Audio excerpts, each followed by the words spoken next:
आजाद bull India में आप सभी का खैर मकदम है। गजा के मजलूम भूखे प्यासे लोगों के लिए कतर भेजेगा 1600 करोड़ रुपए की मदद। इसमें राशन, पानी, दवाएं और जरूरत के सामान होंगे। 200 मिलियन डॉलर यानी कि लगभग 1665 करोड़ की ये मदद भेजने के लिए कतर ने बाकायदा ऑफिशियली कसम भी ली है। जी मैं सही कह रहा हूं, प्रतिज्ञा, कसम ली है, प्लेज।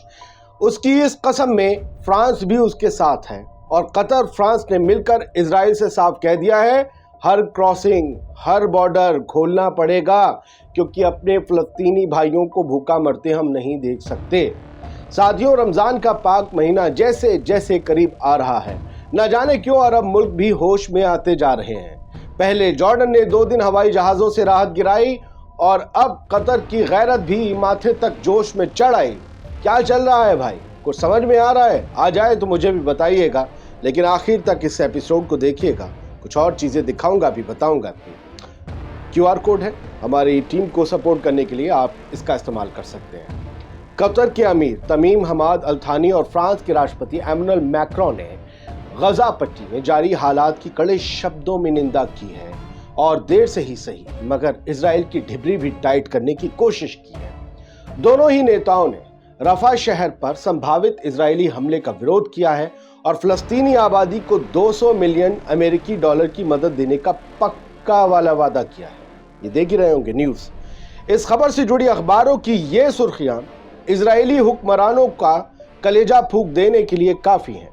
गल्फ टाइम्स लिखता है कि कतर और फ्रांस ने नॉर्थ गजा पट्टी सहित सभी क्रॉसिंगों को खोलने का आह्वान किया है और फलस्तीनी आबादी के सपोर्ट में मुश्तरका तौर पर यानी संयुक्त रूप से 200 मिलियन डॉलर यानी कि 1665 करोड़ रुपए की मदद जारी करने का वादा किया है।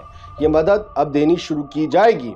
साथियों, दोनों नेताओं ने गजा में बड़े पैमाने पर सुरक्षा सुनिश्चित करने के लिए तत्काल और परमानेंट सीज फायर की जरूरत पर जोर दिया है कि सीज फायर के सिवा कोई रास्ता नहीं है। यानी दुनिया की ताकतों को समझ आ रहा है इजराइल इस जंग को जीत नहीं सकता। दोस्तों, इससे पहले लगातार 2 दिन तक जॉर्डन ने क्या किया? साउथ गजा के समंदरी किनारे बसे इलाकों में हवाई जहाजों के जरिए मदद का सामान गिराया। आप जिन तस्वीरों को देख रहे हैं, इनमें इस मिशन को लीड करने वाले जॉर्डन के किंग अब्दुल्ला भी नजर आ रहे हैं। आप इन तस्वीरों को देखिए और मैं आपको बताता हूं इस मदद को पहुंचाने से पहले किंग अब्दुल्ला ने या जॉर्डन ने क्या कहा था। जॉर्डन के बादशाह अब्दुल्ला ने चेतावनी दी थी कि रमजान के महीने के दौरान गजा में जंग जारी रहने से कॉन्फ्लिक्ट बढ़ेगा, संघर्ष बढ़ेगा और बड़े खतरे पैदा होंगे। किंग अब्दुल्ला ने अभी इसी संडे को अम्मान में फलस्तीनी राष्ट्रपति महमूद अब्बास के साथ एक बैठक भी की थी और उसी में टिप्पणी की थी।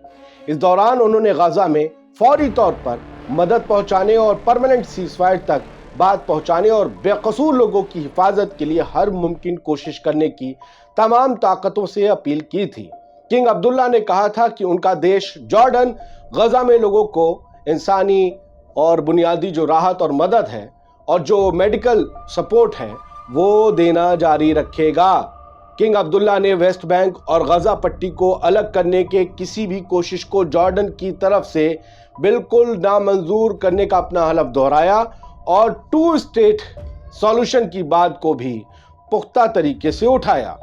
अब्बास ने अपनी तरफ से हमास इजराइल संघर्ष पर जॉर्डन की इस कदम को या इस पोजीशन को सराहा था। महमूद अब्बास ने फिलहाल रमजान आते आते अरब मुमालिक की गैरत क्यों जागने लगी है, इसे ऐसे भी समझा जा सकता है कि अगर रमजान में फलस्तीनी भूख से मरने लगे गजा के लोग, तो अरब मुल्कों की आवाम शायद अब बगावत कर दे और ये वहाँ के बादशाह अमीरों के लिए, जो अमीर होते हैं कतर के जैसे अमीर हैं, इन सब के लिए मुनासिब ना हो सकता है कि इन हालात में वो अपनी गद्दी गवा दें। तो अपनी गद्दियों को बचाने के लिए अब ये तय किया गया है कि गजा की, फलस्तीनियों की मदद की जाए और इजराइल की ढिबरी टाइट की जाए।